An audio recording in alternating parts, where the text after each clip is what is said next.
bàbá Fálànà ti jáwọ́ o, bàbá wa Fálànà amòfin àgbà sáànù Fálànà wọ́n ti jáwọ́, wọ́n ti yọwọ́. Mo wo live interview wọn lénìí fúnra mi níbi tí wọ́n ti sọ wípé àwọn ti yọ ọwọ́ wọn, àwọn ti yọ ẹsẹ̀ àwọn nínú protest tó ń lọ. Àwọn ìwọ̀n ń béèrè lọ́wọ́ wípé bàbá kí ló dé? Wọ́n ní kì í ṣe nǹkan tí àwọn nérò pó máa ṣẹlẹ̀ ló padà ṣẹlẹ̀, àti wípé àwọn tí ó organize protest yẹn kì í ṣe nǹkan tí wọ́n sọ wípé àwọn fẹ́ ṣe ni wọ́n padà ṣe. Ọwọ́ wọn ò ká mọ́. Wọ́n ní dùgbẹ̀dùgbẹ̀ tó dẹ̀ ń mì lókè yìí tó bá já, àwọn ò fẹ́ kó ba orúkọ àwọn jẹ́, àwọn ò fẹ́ kó ta epo sí àlà wọn. Wọ́n ní torí wípé àwọn olóṣèlú kan due to their own selfish interest wọ́n fẹ́ lo protest yìí láti fi dá wàhálà sí orílẹ̀-èdè Nàìjíríà. Wọ́n ní àwọn olóṣèlú yìí nítorí pé nípa ìbò tí ìjọba ò jámọ́ lọ́wọ́, àwọn ló lọ ń instigate àwọn ọmọ ta láti fi protest yẹn dá wàhálà sílẹ̀. Wọ́n ní torí bẹ́ẹ̀ làwọn ṣe fẹ́ yọwọ́ àwọn. Wọ́n ní ṣùgbọ́n because àwọn olóṣèlú ló lọ ń kó sí àwọn ọmọ yẹn nínú pé kí wọ́n máa pè fún ìjọba ológun. Wọ́n nígbà tí wọ́n fẹ́ bẹ̀rẹ̀ protest yìí tí wọ́n organize ẹ̀, àwọn ò sọ wípé àwọn fẹ́ protest torí pé àwọn fẹ́ kí ológun gbàjọba ní Nàìjíríà. Wọ́n ní kì í ṣe mission àwọn nìyẹn. Báwo wá ní protest wa máa lọ táwọn kan wá máa sọ pé nǹkan táwọn fẹ́ nípa àwọn fẹ́ kó ológun gbàjọba, àwọn fẹ́ kó ológun gbàjọba. Wọ́n ní torí pé àwọn olóṣèlú kan torí pé ìgbà tí wọ́n dìbò tí wọ́n bí á tí kò já mọ́ wọn lọ́wọ́, the next thing pé ẹ wá fẹ́ fojú gbogbo ẹ̀ papọ̀, ẹ wá ń kégbe pé kó ológun gbàjọba. Oúnjẹ wọn, epo wọn, tí gbogbo aṣọ wípé a fẹ́ kí ìjọba ṣe àtúnṣe sí, àwọn protesters ò wá sọ̀rọ̀ ń pẹ̀ mọ́, nǹkan mi ni wọ́n wá ń sọ. Wọ́n wá ń sọ pé àwọn wọ́n fi àsìkò yìí rọ ẹ̀yin òbí, sẹ́mo kó mo sọ́nu fídíò mi lánàá táwọn kan ṣépè, ṣùgbọ́n Yorùbá tó pọ̀ rẹ̀ nìkan ló máa ń jọ kinní kan. Wọ́n ní àwọn fi àsìkò yìí rọ àwọn òbí pé ká ẹ pa ìtàn fún àwọn ọmọ yín táwọn ọmọ yẹn bá ṣe kéré tọ́pọ̀lọpọ̀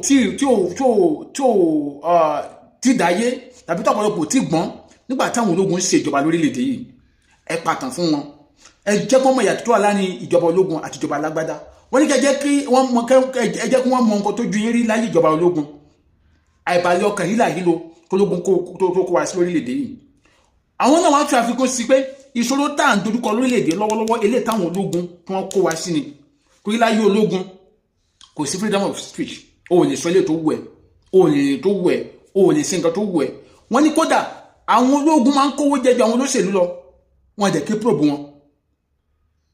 Ìṣòro tí àwọn ológun yẹn dá sílẹ̀ ní àwọn olóṣèlú ń kojú dèní tí wọ́n ti rí yanjú tán, tí àwọn olóṣèlú kan máa sọ pé torí pé ìjọba ò já mọ́ àwọn lọ́wọ́ tó wá ń ti àwọn ọ̀dọ́ pé ẹ sọ pé ìjọba ológun lẹ̀ ń fẹ́, ìjọba ológun lẹ̀ ń fẹ́.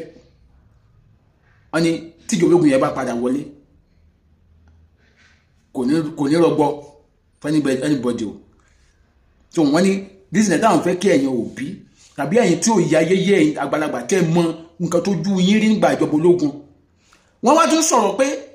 àwọn tó tún wá ń pè fún ogun torí àwọn olóṣèlú kan sọ wípé tí ìjọba tó wà níbẹ̀ ò bá fàyè gbà kí ìjọba ológun gba ìjọba lẹ́rọ̀, káwọn ọ̀dọ́ yẹn kí wọ́n da ogun sílẹ̀, pé tógun bá ti ṣẹlẹ̀ ìjọba ológun á lè gbàjọba.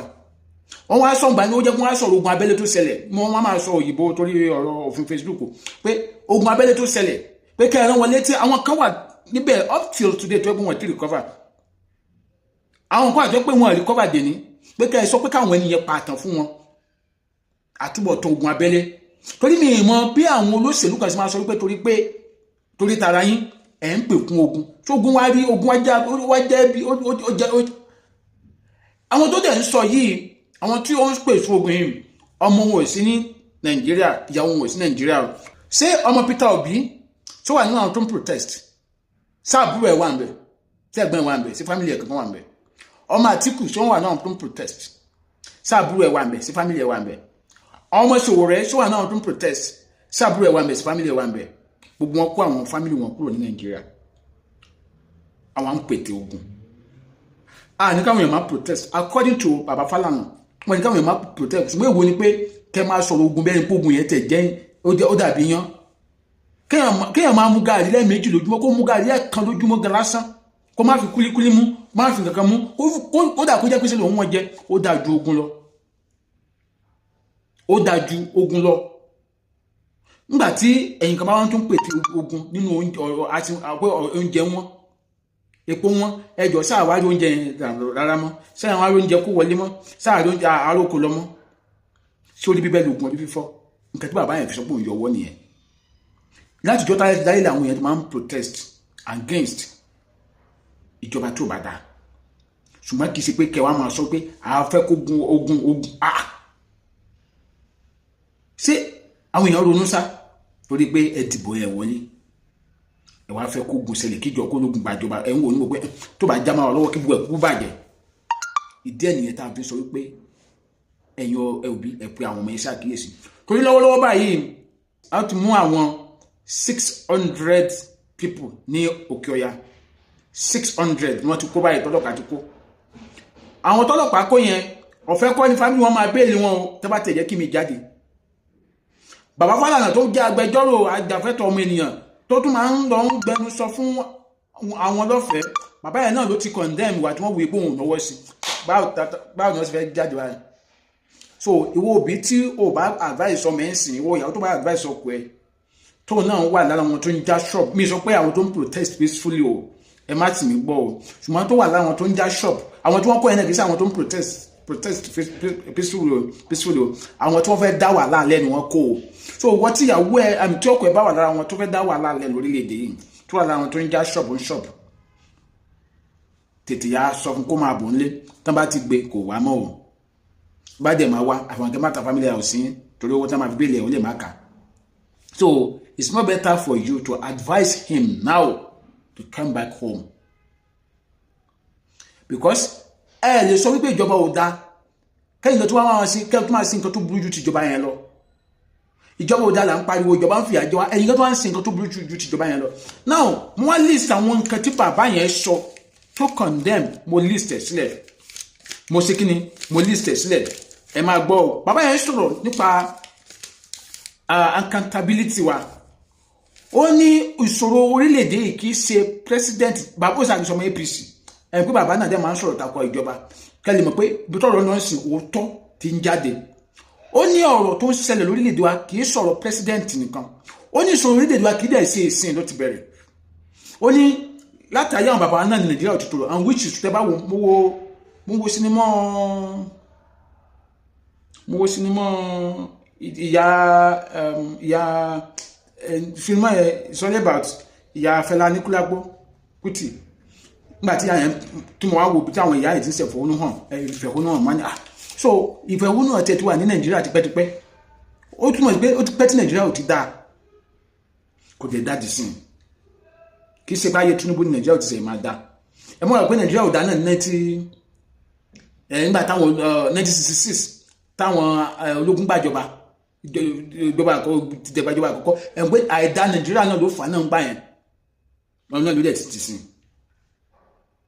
àìdá Nàìjíríà gbà yẹn náà ló fà táwọn Ìgbò fi sọ pé àwọn fẹ́ lọ àìdá yẹn náà ni ló fà tó fi náà fẹ́ lọ òun náà ló dẹ̀ ti dájú sí ó túmọ̀ sí pé ìṣòro Nàìjíríà ò kì í ṣe ìsìn ó pẹ́ tó ti bẹ̀rẹ̀ òun bàbá ìfọwọ́n sọ wípé nǹkan tó ṣẹlẹ̀ yóò kì í ṣe ẹ̀bi president nìkan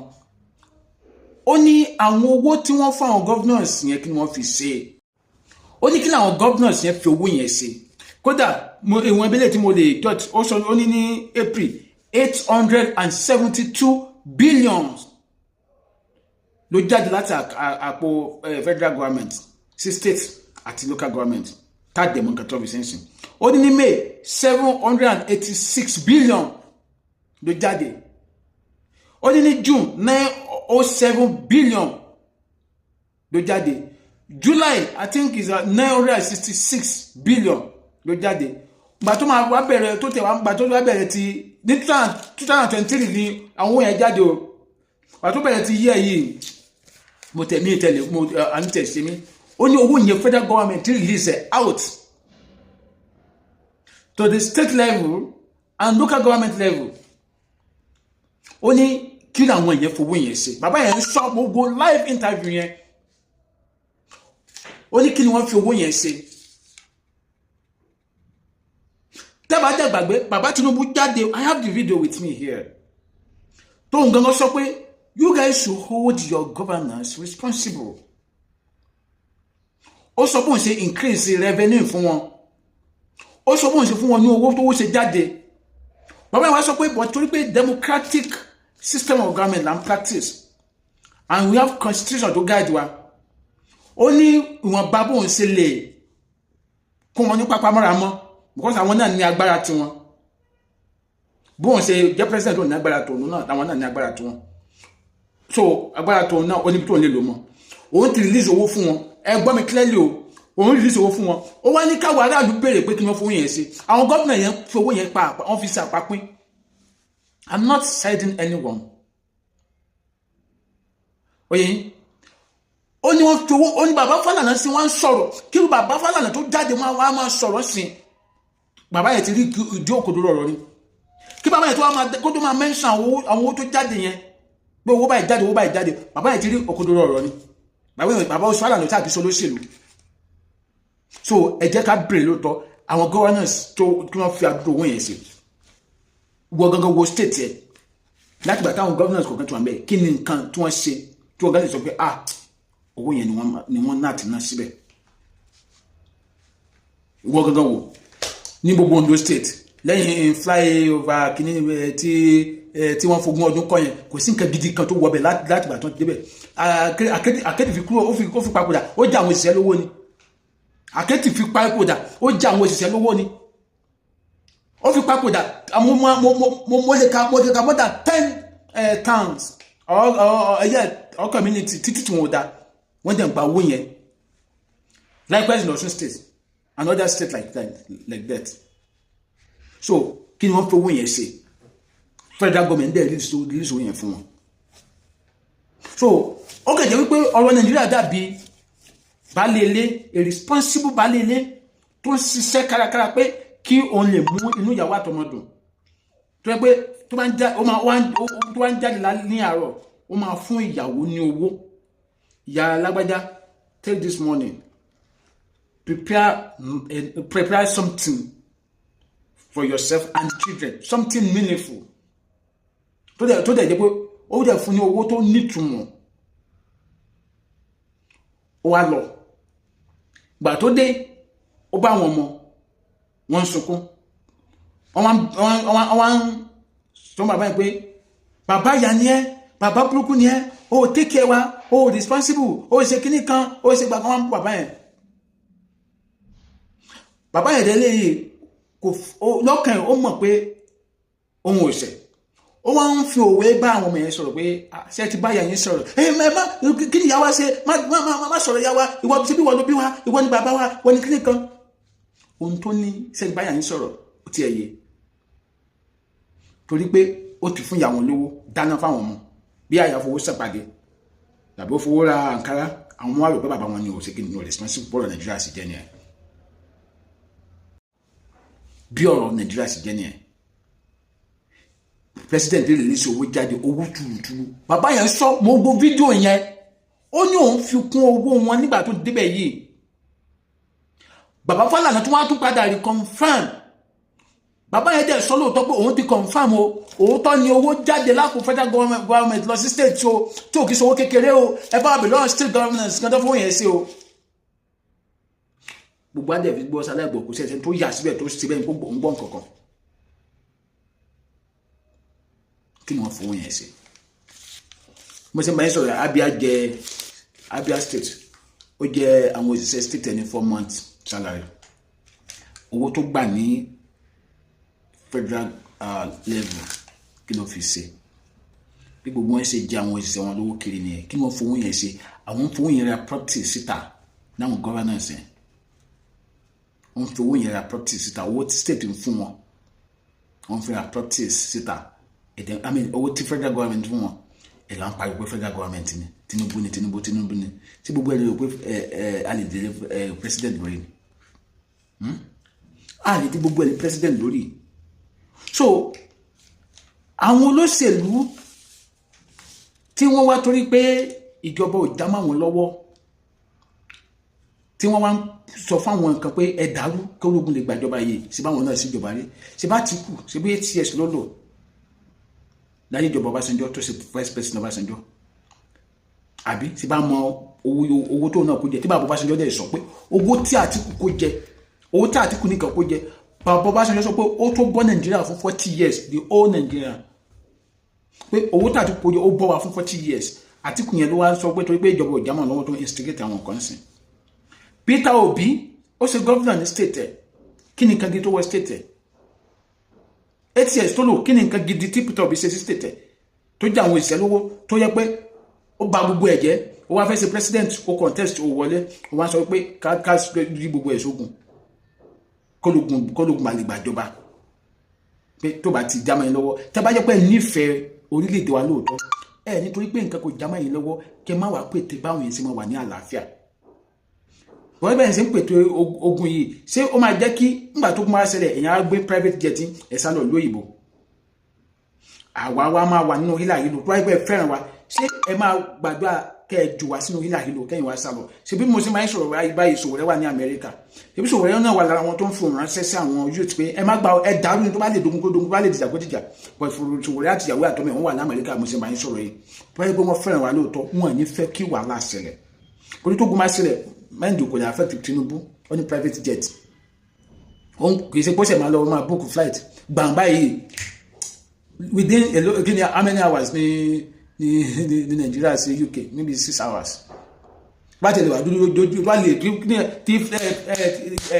private jet bá tẹ̀lé gbéra dóòkè òfurufú yẹn ó ti bọ́ àwọn mẹ̀kúnnù làwọn máa sákiri and we have some of those ministers àti rep náà tó yẹ pé rep àti minister àti senators tó yẹ pé àwọn náà kí n kà tó ṣẹlẹ̀ báyìí automatic diplomat tàbí passport wọn lò diplomatic passport wọn lò tí wọ́n ṣẹ̀wẹ̀ máa búkú visa wọ́n ti lọ àwọn mẹ̀kúnnù náà àwọn àforíkò àwọn tó wọ́n push àwọn èèyàn pé ẹ dàrú ẹ bàjẹ́ tí bá ti bàjẹ́ ológun àgbàjọba tó bá gbàjọba Nàìjíríà dá tìbí ológun ló ti ń ṣẹ́bọ̀ láti ẹ̀yìn wá tí nǹkan kò ṣe ẹ má rò pé àwọn èèyàn ọmọ wọn ò sí ní Nàìjíríà ìyàwó wọn ò sí Nàìjíríà wọ́n á ṣẹlẹ̀ gbansílẹ̀ ní tẹ̀yìn ara ilé mọ̀ ẹ́ àwọn máa fò. nígbà tí àwọn kan tẹ̀ wá bàbá yẹn sọ́nà pé ara àwọn nǹkan tó tẹ̀ nínú bí òní báwọn yẹn ṣe gbé flag Russia tí wọ́n gbé flag Russia tí wọ́n gbé dání ó ní wípé ara pé ìpè fún ìdìtẹ̀gbàjọba nìyẹn pé òun ò dẹ̀ náwó sírú ìwà bẹ́ẹ̀ wọ́n ní láti jọra bàbá yẹn sọ bẹ́ẹ̀ pé àmọ́ àwọn kan ló instigate àwọn ọ̀dọ́ yẹn ò dé ó ní àwọn kan ló instigate wọn àdédé ṣe òye ṣùgbọ́n mi wọ́n fẹ́ fi àfikún fún Russia tẹ̀yìn raise flag wọn yìí mo fẹ́ béèrè lọ́wọ́ ẹ̀ tí ó ti dé Russia rí sá so ní ẹ̀sìn Russia gan ìfọ̀kànbalẹ̀ òsín bẹ̀ Russia gan ọrọ̀ ajé wọn ò dáa mo ní máa ká tó èèyàn 3 tó lọ Russia tó wọ́n padà wá Nàìjíríà tán ní kàkà wọn dóṣù Russia àwọn wá sí Nàìjíríà orí Russia nǹkan tó yẹ kó fi sọ̀rọ̀ ajé fáwọn ará ìlú ẹ̀ nǹkan ogun ló fi ń rà nǹkan ogun lòun fi ń rà pé kógun sàṣẹlẹ̀ tiẹ̀ lòun wá ṣé ogun la wá jà láyé ni Russia ilẹ̀ wá gbé flag ẹ̀ dání ṣé ó lè fi visa America sílẹ̀ kan fi Canada sílẹ̀ kan fi Russia sílẹ̀ kí ẹni tẹ́ gbé flag Russia yẹn kẹ́ wá sọ pé visa Russia lè fẹ́ mú ẹ̀dá mi lọ kí ni value owó Russia sí àwọn owó tó kù sí owó Libya gan lásán value owó Libya gan ju ti Russia lọ ní Libya tẹ́ ń wò bẹ́ẹ̀ so ẹ kàn máa ṣe nǹkan gbà ní ẹ̀ nígbà orí yín dáadáa kẹ́ tó ṣe Russia tó ń ti àwọn African country kan lẹ́yìn àti China tó ń tiwa lẹ́yìn ẹ̀rọ pé wọ́n ń ṣe lọ́fẹ̀ẹ́ ni gbogbo àwọn pípọ̀ ẹgbẹ́ àwọn western yẹn gbogbo wọn wọ́n mọ̀ kí wọ́n ń ṣe ọmọ kí wọ́n fi Africa ṣòwò ni wọ́n fi Africa ṣòwò ni nǹkan táwọn fẹ́ ní Africa ni pé táwọn fẹ́ gbára wa sílẹ̀ ká gbára wa sílẹ̀ fúnra wa láìsí pé a lọ sí abẹ́ ẹnìkan tó yẹ pé a ní òun fẹ́ gbà yín sílẹ̀ àwa gbà wá sílẹ̀ tán àwa dàbẹ̀ tó kúrò nínú from frying pan to fire àwa dàbẹ̀ torí àkọ́ndíṣọ́ tó náà máa padà fún yín ibi tẹ́ tí wọ́n ń sábọ̀ ẹ̀ nílé sálọ bẹ̀ mọ́ ẹ̀ wá gbà fọ́lọ́ táwọn fẹ́ gbára wa sílẹ̀ ká gbára wa sílẹ̀ àti wípé ẹni tẹ́ ń pẹ̀lú ìjọba ológun Burkina Faso tó lógun ti gbàjọba ń bẹ̀ jọ kí ni ìyàtọ̀ tó débá látijọ́ yìí kò sí náà nǹkan tẹ́yìn ò mọ̀ nìyẹn kò sí ìyàtọ̀ má jẹ́ ń tẹ́yìn because tí ìyàtọ̀ bá wà ń bẹ̀ mo ní àwọn èèyàn bíi méjì mẹ́ta mẹ́rin síbẹ̀ oye tó yẹ pé táwọn kan máa ń sọ fún mi pé ìyàtọ̀ wà ń bẹ̀ tí máa fún wọn ní tẹ̀sí kan pé tí ìyàtọ̀ wà ń bẹ̀ láti bí abẹ́ over 2, 3, 4 years tẹ́tù wà ń bẹ̀ ṣe lè dash èèyàn ní 200,000 tẹ́bà lè dash èèyàn ní 200,000 tẹ́ẹ̀ lo 2, 3 years mi kan tẹ́ẹ̀ 200,000 kó jọ ó mi pé ìyàtọ̀ sí ń bẹ̀ nǹkan tí ọ̀pọ̀lọpọ̀ mọ̀ nìyẹn Mali lágbà tó lógun ti gbàjọba ń bẹ̀ jọ kí ni nǹkan tó wà ń bẹ̀ kí ni ìyàtọ̀ tó padà wọ̀ bẹ̀ kò sí Chad tó lógun gbàjọba náà àti Chad ọ̀ Niger tó lógun gbàjọba jọ láti gbà yẹn kí ni ṣé bá àwọn ọmọ Niger tún padà wá sí Nàìjíríà báyìí wá tún wá sàtìpó ni tó bá jẹ́ pé ìyàtọ̀ wà ń bẹ̀ lágbà tó lógun yẹn ti gbàjọba wọn tún máa padà kúrò ní kọ́ńtì yẹn máa tún wá sí Nàìjíríà. So ẹ jẹ́ ká wo kíní dáadáa so ara nǹkan tí bàbá yẹn wá ń sọ nìyẹn tíjọba ò bá dáa ẹ jẹ́ ká pa òun pọ̀ ká yọ ìpè lójú ká fún ojú kí wọ́n kẹ́yìn kan sọ pé torí pé kò já mẹ́yìn lọ́wọ́ kẹ́yìn kan tẹ́ fẹ́ pé kólógun gbàjọba káwọn kan náà máa hó yàmùyàmù tẹ̀lé yín tí wọ́n dẹ̀ mọ̀ pé torí selfish interest tí ilẹ̀ sínsìn yẹn tó bá ṣẹlẹ̀ tán akọ àwọn tí wọ́n kó ń sìn èèyàn mélòó láti fẹ́ lọ gbà sílẹ̀ nu wọn èèyàn mélòó ni Peter Obi fẹ́ gbà sílẹ̀ nu wọn èèyàn mélòó ni Sowore fẹ́ gbà sílẹ̀ nu wọn ó kù family wọn sìn ó kù ẹbí wọn so àwọn kan tá à ń sọ ìwé ká ní pé báwọn yẹn ṣe sọ pé àwọn fẹ́ protest ń gbà yẹn lòun ṣọ̀kan tí ìgbà àwọn kan jáde torí pé pátì tí wọn kò sí nípò làwọn ṣe fún jáde wọ́n ti mọ̀ pé táwọn sọ pé gbogbo Nàìjíríà fẹ́ protest ọmọ APC wà ń bẹ̀ ọmọ PDP wà ń bẹ̀ ọmọ ANPP wà ń bẹ̀ ọmọ AAC wà ń bẹ̀ ọmọ SDP wà ń bẹ̀ tí wọ́n bá pa òun pọ̀ ta ní àti PDP o àti APC o àti Labour Party o àti bákan wò tó bá sáà ti jẹ́jẹ́ gúdúdú ẹ̀yọ́ olóṣèlú àfẹ́ ó máa mú àtúnṣe wájú pé kọ́mọ APC wá yára ẹ̀ lọ́tọ̀ kọ́mọ PDP yára ẹ̀ lọ́tọ̀ kọ́mọ Labour Party yára ẹ̀ lọ́tọ̀ bí àwọn. bàbá yẹn tó wá sọ̀rọ̀ wípé ara nǹkan tó jẹ́ kóun yọ ọwọ́ òun kó yọ páyọ ẹsẹ̀ nínú ìfẹ̀hónú ẹ̀ ni wípé ní òkè ọ̀yà ní north àwọn ọ̀dọ́ tó ń fẹ̀ ẹ̀hónú wọn bẹ́ẹ̀ nígbà tí wọ́n gbé flag Russia dání wọ́n wá gba armor vehicle àwọn ọlọ́pàá wọ́n wá bẹ̀rẹ̀ sí drive ẹ̀ kiri ká ní àwọn ọlọ́pàá yẹn fẹ́ wùwà ọmọ àléǹgbà yẹn káńtà mọ́ bolẹ̀ tí wàá lè òní ṣẹlẹ̀ ẹ̀dẹ̀ náà ṣe protest ẹgbà mọ́tò lọ́wọ́ ọlọ́pàá ẹ̀bẹ̀rẹ̀ sí yẹn kiri ẹ̀bẹ̀rẹ̀ sí drive ẹ̀ kiri ẹ̀ wá gbé flag country mi dání ẹ̀dá mi lọ so ṣerú àwùjọ bẹ́ẹ̀ ló fẹ́ kí ọkọ ẹ wá lọ àwùjọ bẹ́ẹ̀ ló fẹ́ kí ọmọ ẹ lọ àwùjọ bẹ́ẹ̀ ló fẹ́ kí ìyàwó ẹ lọ ọ̀gá ológun lórílẹ̀-èdè wa dẹ̀ ti sọ̀rọ̀ báyìí ó ti fọ̀rọ̀ léde pé àwọn ti gbọ́ fìrìfìrì pé àwọn kan gbé ìgbésẹ̀ wọ́n ní àwọn yẹn wà lókè òkun foreign sponsors ló pè wọ́n pé àwọn ni ó ń sponsor àwọn ọ̀dọ́ yẹn wípé kí wàhálà lè ṣẹlẹ̀ ní orílẹ̀-èdè wa kí ológun lè gbàjọba oníṣùmọ̀ ní táwọn bá gbé ó ní àwọn fi mú ẹ̀ dárin òní mo ti ń yẹ olówó tí mo ní báyìí ní ká má protest o èmi ò sọ wípé káwọn èèyàn má ṣe ìfẹ̀hónú hàn ṣùgbọ́n ìfẹ̀hónú ilé tó ń lọ yìí ó ti kó ní ìfẹ̀hónú hàn lásán àwọn kan ti ajá kẹ wọ́n ti fẹ́ achieve personal aims tí wọ́n mi ò bẹ́ẹ̀ ọgẹ́ ẹ̀tẹ̀ bẹ́ẹ̀ so reason tí èmi gan mo fi pe àwọn tó súnmọ́ mi pé má nọ̀wọ́ sí torí ìwọ tó sọ pé ìjọba òdà tó ń já ṣọ́ọ̀bù mi tó já ṣọ́ọ̀bù ìyàwó mi tó já ṣọ́ọ̀bù ìyàwó ọ̀rẹ́ mi tó já ṣọ́ọ̀bù àbúrò mi yọ sí máa support ẹ̀ mi lè support ẹ̀ so tó bá ń continue bẹ́ẹ̀ wọ́n máa padà sọ àwọn èèyàn tó lórí burúkú náà ẹ̀ ń já ṣọ́ọ̀bù ẹ̀dẹ̀ sọ pé ìjọba òdà ẹ̀dẹ̀ sọ pé peaceful protest lẹ́ ń ṣe ẹ̀dẹ̀ fẹ́ ká support irú nǹkan bẹ́ẹ̀ ẹ̀dẹ̀ fẹ́ kéèyàn tó rí ẹ̀ pé kó support irú nǹkan bẹ́ẹ̀ so possible ni kò possible kò ṣe kí ni kò possible so listen ẹ̀ tá a fi wò pé ó dà pé àwọn èèyàn mọ nǹkan tó ń ṣe wọ́n tí wọ́n mọ nǹkan tó ń ṣe yín ni kì í ṣe nǹkan tẹ̀ ń ṣe lè máa ṣe ẹ̀ ní máa já shop kẹ́ni ẹ̀ ń protest ẹ̀ ní máa bank kẹ́ni ẹ̀ ń protest so ìjẹ́ ìmọ̀ràn tí mi fẹ́ gbà yín ní káwọn èèyàn má protest o ṣùgbọ́n báwọn èèyàn ṣe ń bá lọ yìí ọwọ́ mi ti wọ̀ tó tí olórí ológun ti lè sọ wípé àwọn gbọ́ fìrìfìrì pé àwọn kan fẹ́ dẹ̀gbàjọba àwọn náà dẹ̀ ti múra sílẹ̀ tí wọ́n ní nǹkan bíi méjì mẹ́ta táwọn èèyàn ti ṣe báyìí ó ti jẹ́ kí federal government fẹ́ jàre wọn. Number one, wọ́n flown Russia flag tó sọ pé wọ́n fẹ́ implicate Russia bí Russia ló mi fẹ́ lò ìdìbò pé sponsor ló mi fẹ́ lò pé financer pé ló ń tì wọ́n àìsàn àkọ́kọ́ ni ẹsẹ̀ kejì pé wọ́n bẹ̀rẹ̀ sí já shop wọ́n loot